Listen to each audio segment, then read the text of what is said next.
I'm going to be showing you how to do a front brake pads and rotor replacement on a 2016 Chevy Silverado, two-wheel drive, 1500, 5.3. This should be similar to the other ones. Now I do know that there is a 6-piston one.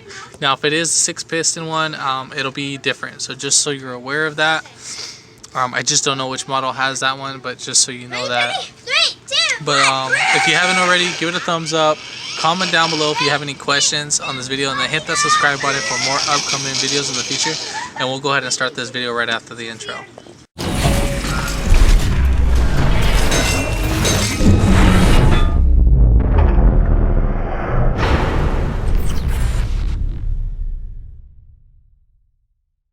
What we're going to go ahead and do, we're going to take off the hubcap and the wheels.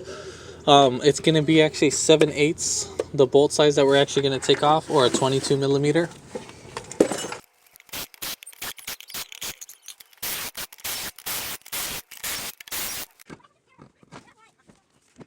Also, jacking up points or jack stand points, you see the subframe right there.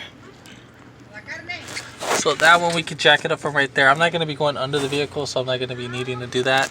But I did jack it up where the sway bar end link is at, so that's where I jacked it up. I'm not going to be using jack stands. I know some of you are going to ridicule me for this, but I'm just not going to be under the car. I know still, but I'm not going to be under the car, so that's pretty much what it is. So we're going to be pretty much needing two sizes. It's going to be a 19 millimeter for the caliper itself, and then for the caliper bracket, so right here, that's going to be an 18 millimeter. So there's going to be 4 bolts in total. 2 are 19 and then 2 are 18. So 1, 2, those are 19s, and then right behind it, that's going to be 118, and then right there's the other 118. So right here, so on the bracket itself. So this will be the bracket, and then this is the caliper. And then also we're going to be needing a T30 to be taken off the star. So T30 is going to be a star indentation. Now if this guy's stuck on there, what you can do is put some penetrating oil and then bang around this area with a hammer. Just put on your lug nuts so you don't strip out the threads when you're hitting this. Also, one thing I forgot to mention, while you're taking off the caliper bolt and then this guy's moving, you can actually get an adjustable wrench or some pliers to hold this guy down.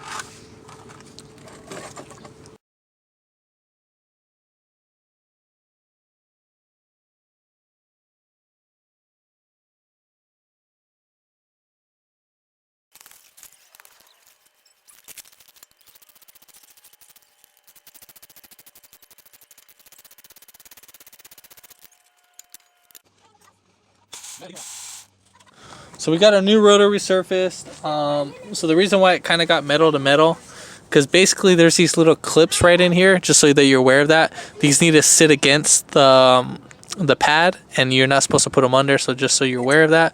The tabs on this side, they broke, or at least on one side, and then which was causing it to go, because basically these will cause it to, they'll push them back for the pads.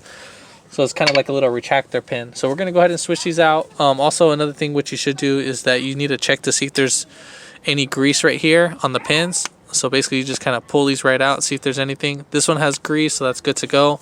Make sure that these are free floating. This one's fully greased, nothing to worry about. And then we're going to go ahead and switch the hardware kit, because obviously might as well do it since we're here. And then we're gonna go ahead and put these guys on. Now these don't have a stopper to center this guy right in, so what you need to do is you kind of need to make sure that you center it as much. So you see how I have this one centered, and then right over here it's not as much. So we need to kind of center both of them and make sure that they're both right there. And then we'll just push right in just like that. So it's you want to make sure that they're both identical, so just a space gap. And then we're just going to repeat the same thing for the other one.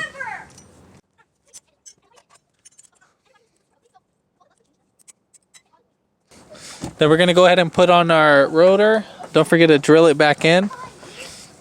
Now the one with the indentation, you see that groove right there with the top hat, as versus this guy right here, it's just a basically solid hole. Make sure that it's on the top hat. Now there's two screw holes on the hub itself. Doesn't matter which side it goes on.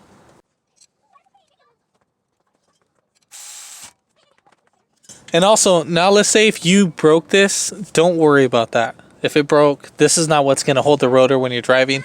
This is only meant for assembly or just this kind of purpose to keep it in place. Because basically your lug nuts are going to keep the rotor in place.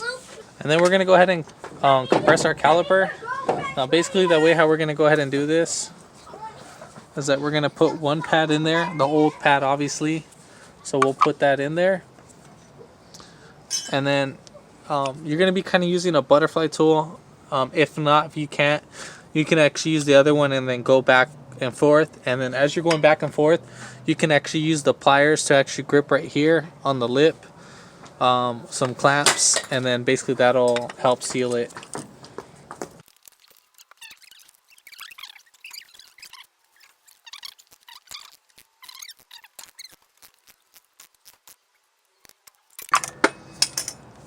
So now that we got this compressed, we'll just move this to the side.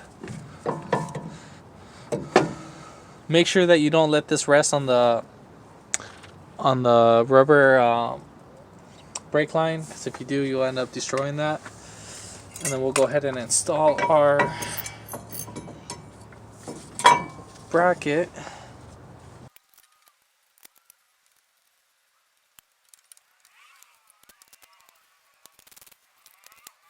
And then we're going to go ahead and put on our pads, but before we do that, we need to grease them up just to prevent any brake squeaks. And also, the way how the brake pads are, that basically you're going to see like this little indentation. Now this is going to be the one that's going to go inside the caliper, so it's going to be on this side, on the inner side, and not the outer. And also another thing what you want to do is make sure that the wear indicator is pointing on the bottom, just because when you're driving up forward, that the wheels are spinning counterclockwise, and this will be the spot that would wear down the fastest.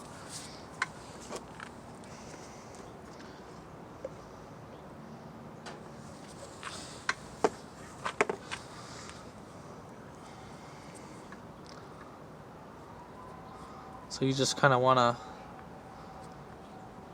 touch your little contact points right here. You don't need to go all out, you actually just need to get the center of it, but so I'm being generous today, just might as well go all out.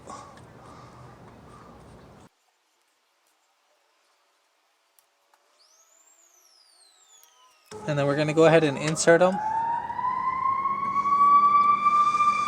I actually did it on the wrong side. I meant to do it on the inside. So we'll do it right here. Now the reason why I'm doing them in here, just because so when they're pushing against this, I'm not getting any brake noise. So when you push these right here, just make sure that you push against right here. I'll show you on this side. Just the inner side's a little bit more difficult to see. And then you should be feeling this pushing right back. If that's pushing right back, then you know you're doing. Then you know the little entertainer rings are not bent or damaged.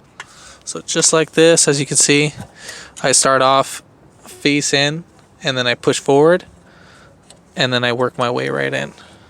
So these guys are pretty set.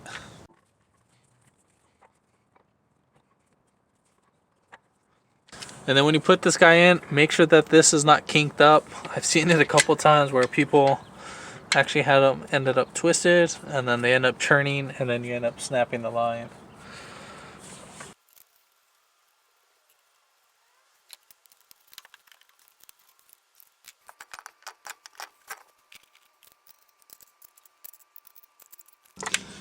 So we're going to go ahead and tighten the lug nuts. Now we're going to do this in a star pattern. So basically we'll just go 1, 2, 3, 4, 5, 6, and then we'll put the center cap right on after that.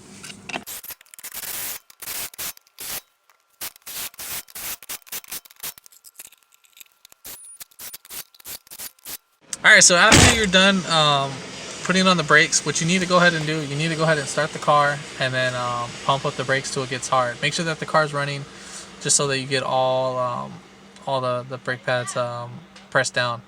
If this video helped you out, give it a thumbs up. Comment down below if you have any questions on this job. And then hit that subscribe button for more upcoming videos in the future. And thanks for watching.